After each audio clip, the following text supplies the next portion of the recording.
आपने Robert Greene की किताब द 48 लॉज ऑफ पावर के बारे में तो सुना ही होगा। ये किताब कहती है कि पावर यानी शक्ति एक तरह का सोशल गेम है। अब चाहे हम इसे पसंद करें या ना करें, हम सब इस गेम का हिस्सा है। तो ये किताब क्या करती है? ये हमें इस गेम को समझने के नियम सिखाती है। तो सवाल ये उठता है कि पावर आखिर है क्या? एक औजार, एक हथियार, या बस एक सच्चाई जिसे हम नजरअंदाज नहीं कर सकते? ग्रीन का मानना है कि पावर ना अच्छी है ना बुरी, ये तो बस है, एक रियलिटी। और इस किताब में उन्होंने पिछले 3000 साल के इतिहास को निचोड़कर 48 ऐसे कानून निकाले हैं जो हमें ना सिर्फ इसे समझने में मदद करते हैं, बल्कि इसमें माहिर होने का रास्ता भी दिखाते हैं। तो आज इस विश्लेषण में हम क्या क्या देखेंगे? सबसे पहले हम जानेंगे कि पावर का खेल आखिर है क्या। फिर हम 3 खास थीम्स पर फोकस करेंगे: अपनी इमेज को कैसे मास्टर करें, स्ट्रेटेजिक एक्शन कैसे लें, और आखिर में समझदारी की पावर को कैसे इस्तेमाल करें। इसके बाद हम पूरे 48 कानूनों के शस्त्रागार पर एक नज़र डालेंगे और फिर बात करेंगे कि हमारी आखिरी चाल क्या होनी चाहिए। ठीक है, तो शुरू करते हैं। हमारा पहला हिस्सा है अपनी छवि पर महारत, क्योंकि पावर के खेल में जो दिखता है वही बिकता है, परसेप्शन ही रियलिटी है। पहला कानून एक बहुत जरूरी चेतावनी देता है, कभी भी अपने मास्टर से ज्यादा मत चमको। मतलब अपने से ऊपर वालों को हमेशा सुरक्षित महसूस कराओ। अगर आप अपनी काबिलियत का हद से ज्यादा दिखावा करेंगे तो उनकी इनसिक्योरिटी जाग सकती है, और ये आपके लिए काफी खतरनाक साबित हो सकता है। प्रतिष्ठा यानी आपकी रेप्यूटेशन पावर की बुनियाद है। इसकी हिफाजत अपनी जान से भी ज्यादा करनी चाहिए। क्यों? क्योंकि एक मजबूत रेप्यूटेशन आपके लिए वो लड़ाइयां भी जीत सकती है जो आपने लड़ी ही नहीं। इसका एक बेहतरीन उदाहरण है पीटी बर्नम की कहानी। उन्होंने अपने कॉम्पिटिटर पील के म्यूजियम पर सीधा हमला नहीं किया। नहीं, उन्होंने उसकी ऊंचे दर्जे वाली रेप्यूटेशन पर हमला किया। बर्नम ने खुद को रोमांचक मनोरंजन के राजा के तौर पर पेश किया और पील की रेप्यूटेशन को गिराकर सारी भीड़ को अपनी तरफ खींच लिया। चलिए अब आगे बढ़ते हैं हमारे दूसरे थीम की तरफ, स्ट्रेटेजिक एक्शन, यानी हर कदम एक मकसद के साथ। यहां पावर आती है सोच समझकर की गई कार्रवाई से, जहां आपका हर मूव एक बड़े प्लान का हिस्सा हो। कानून 2 सुनने में थोड़ा उल्टा लग सकता है। दोस्तों पर बहुत ज्यादा भरोसा ना करें, दुश्मनों का इस्तेमाल करना सीखें। ग्रीन का तर्क यह है कि दोस्तों में आसानी से जलन पैदा हो सकती है, जबकि एक पुराना दुश्मन अगर आपका साथी बनता है तो उसके पास अपनी वफादारी साबित करने का दबाव होता है, जिससे वो ज्यादा लॉयल सहयोगी बन सकता है। और फिर आता है कानून 15, अपने दुश्मन को पूरी तरह से कुचल दें। ये एक बहुत गंभीर चेतावनी है। अगर एक भी चिंगारी बची रह गई तो आग फिर से भड़क सकती है। आधी अधूरे काम से ज्यादा नुकसान होता है। महारानी वू, चीन की एक लौती महिला शासक, इस कानून को बखूबी समझती थीं।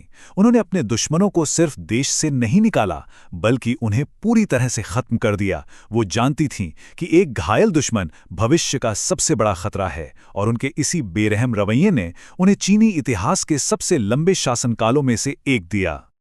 हमारा आखिरी मेन थीम है समझदारी की शक्ति।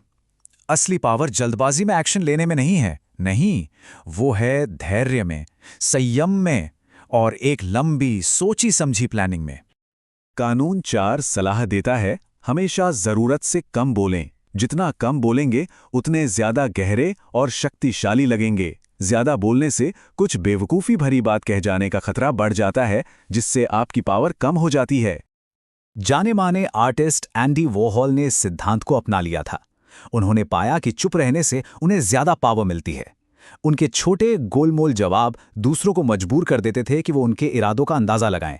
इससे उनके चारों ओर एक रहस्य और अधिकार का माहौल बन गया। इसी तरह कानून 29 अंत तक योजना बनाने पर जोर देता है। हर मुमकिन नतीजे और रुकावट पर विचार करना जरूरी है, ताकि आप अचानक आए मुश्किलों से घबरा ना जाएं।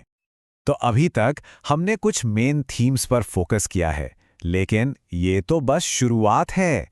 किताब में पूरे 48 कानून हैं, पावर की दुनिया का एक पूरा शस्त्रागार। चलिए कुछ और अलग अलग उदाहरणों पर एक तेज नजर डालते हैं। जैसे कि कानून 3 आपको अपने इरादे छिपाने की सलाह देता है, तो वहीं कानून 6 कहता है हर कीमत पर ध्यान खींचो। यह दिखाता है कि पावर कैसे हालात पर निर्भर करती है। कुछ कानून साइकोलॉजिकल खेल पर हैं, जैसे कानून 17, दूसरों को अनिश्चितता में रखो ताकि आप अनप्रेडिक्टेबल बने रहें। वहीं कानून 18 चेतावनी देता है, सुरक्षा के लिए किला न बनाओ, क्योंकि अकेलापन आपको जरूरी जानकारी से दूर कर देता है। दूसरे कानून खुद को बदलने और सोशल हेर फेर के बारे में है।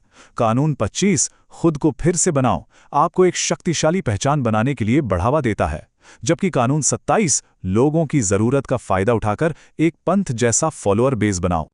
रणनीति में छोटी छोटी बातों पर भी ध्यान दिया गया है।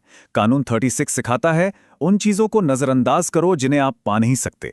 छोटी मोटी परेशानियों पर एनर्जी बर्बाद मत करो। और कानून 40 मुफ्त के खाने से बचो, क्योंकि हर चीज की एक कीमत होती है।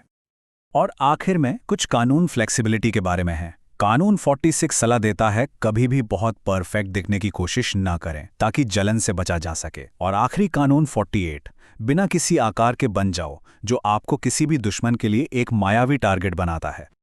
तो इन सभी रणनीतियों के बाद आखिरी निचोड़ क्या है? क्या ये किताब हमें चालाक और बेरहम बनने के लिए उकसाती है?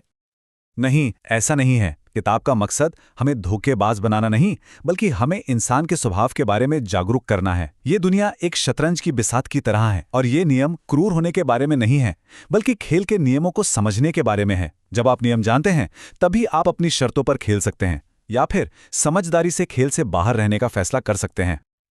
और यहीं पर यह किताब हमें एक बहुत गहरे सवाल के साथ छोड़ जाती है।